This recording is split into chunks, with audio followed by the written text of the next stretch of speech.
Hello students, welcome to YouTube channel of Gyan Jyoti senior secondary school विदों। तो बेटा English grammar में आपका टॉपिक मॉडल्स चला हुआ है।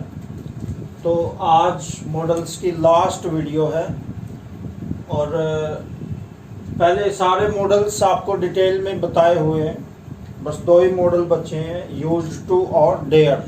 ये आज आपको करवाएंगे और कुछ मॉडल्स में जोड़े भी चलते हैं तो वो भी आज ही आपको करवाएंगे। तो पहले बेटा यूज्ड टू का देखो कहाँ कहाँ पे यूज होता है। यूज्ड के साथ टू प्रपोजिशन लगी हुई है तब ये मॉडल बनता है। यूज्ड के साथ टू लगेगा तो मॉडल ये बनेगा। तो इसका मेन यूज है भूतकाल की आदत के लिए।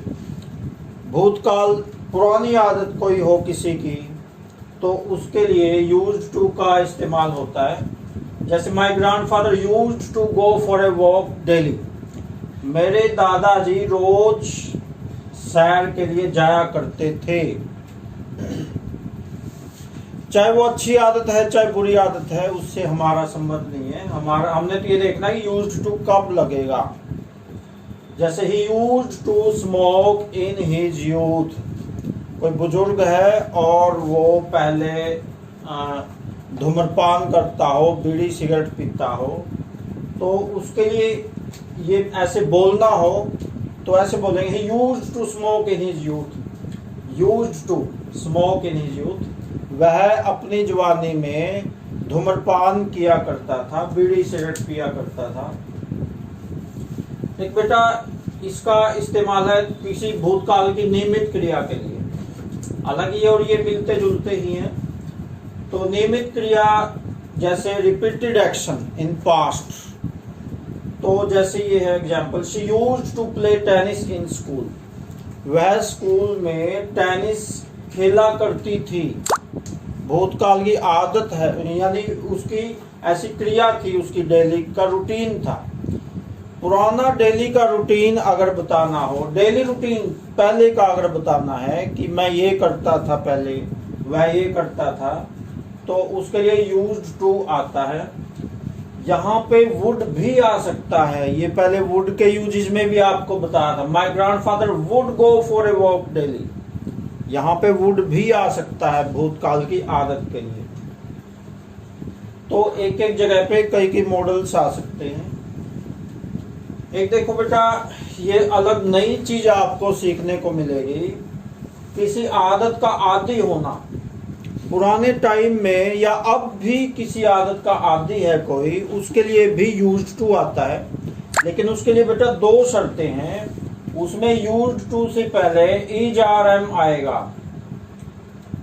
एक जना है, सिंगल है, एक वचन है तो इज, ज्यादा है तो आर और आई है तो एम आएगा।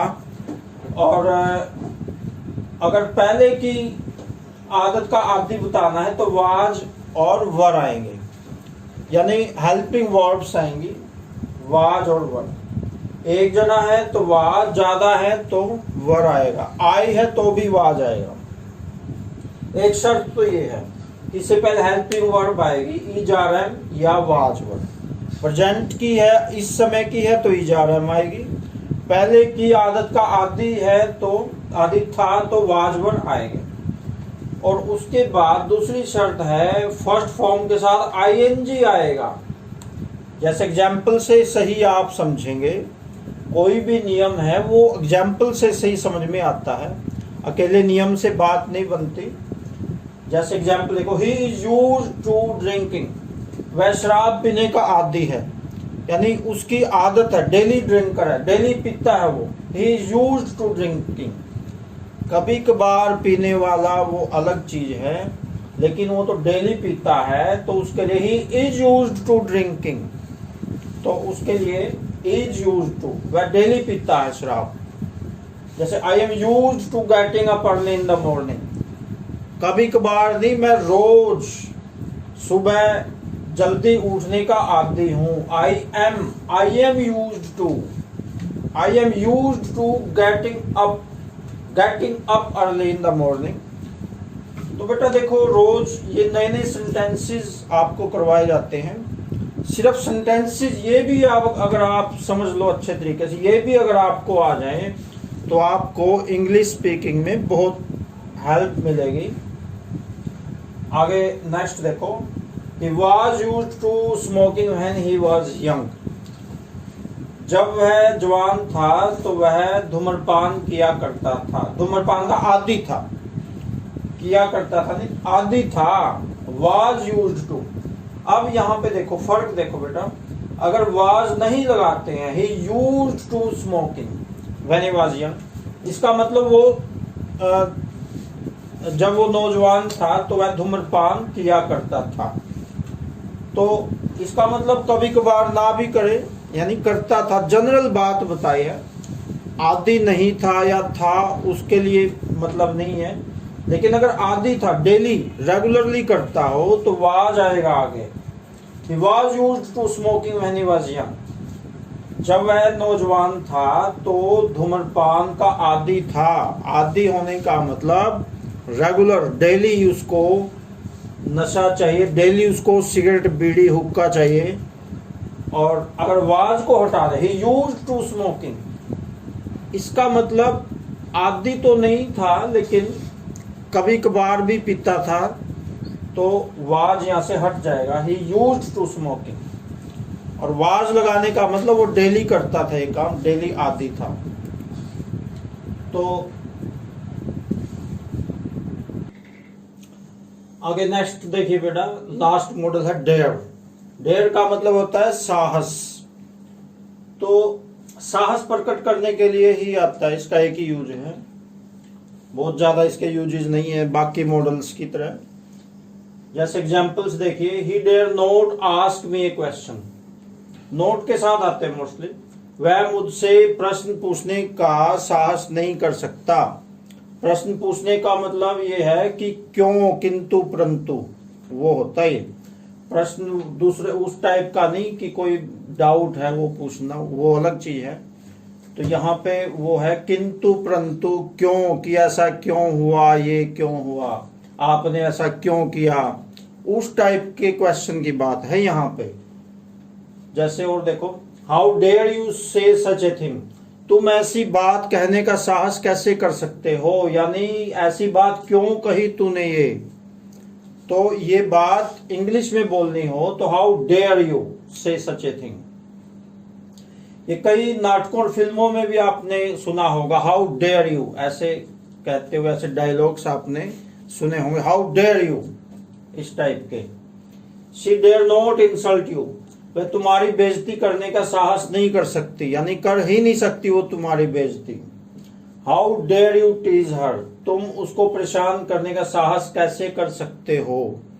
तो बेटा यही यूजेस हैं डेयर। आगे नेक्स्ट देखिए बेटा, कुछ मॉडल्स में जोड़े आते हैं।